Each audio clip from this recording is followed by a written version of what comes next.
So, do you play Wordle? Apparently, sometime during the pandemic, this New York Times word game became a cultural phenomenon with tens of millions of people playing. I gotta admit, I play just about every day, and not to brag, but I'm pretty good at it. According to the stats, I have a 99% success rate. As best as I can remember, I've only failed to get the answer 2 or 3 times over the past few years. There is, however, another New York Times game that I play that keeps me humble. I'm doing good to win it 2 or 3 times a week. It's called Connections. If you've never played it, let me tell you how it works. There are 16 words, 4 rows and 4 columns. The object of the game is to group the words into groups of 4 based on something they have in common. For example, let's say 4 of the words are spokes, pedals, handlebars, and seat. Those would go together as parts of a bike. And sometimes it's just that easy. But other times, far from it. A few days ago, 4 of the words that went together were lock, marks, pane, and rustle.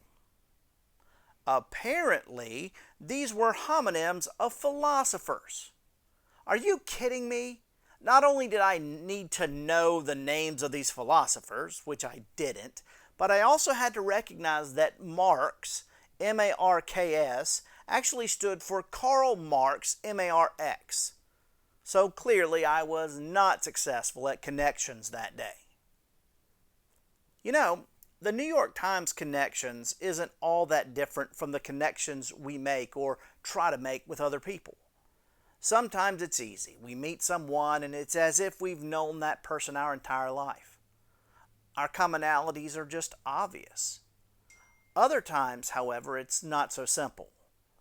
When we don't look alike or talk the same way or have the same background, when we're from different places, have different interests or beliefs, when we act completely differently, making a connection can be rather difficult.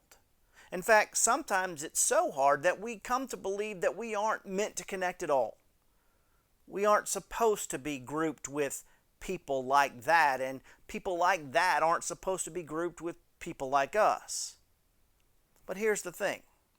While our similarities may not always be easy to recognize, it doesn't mean that we can't or shouldn't connect.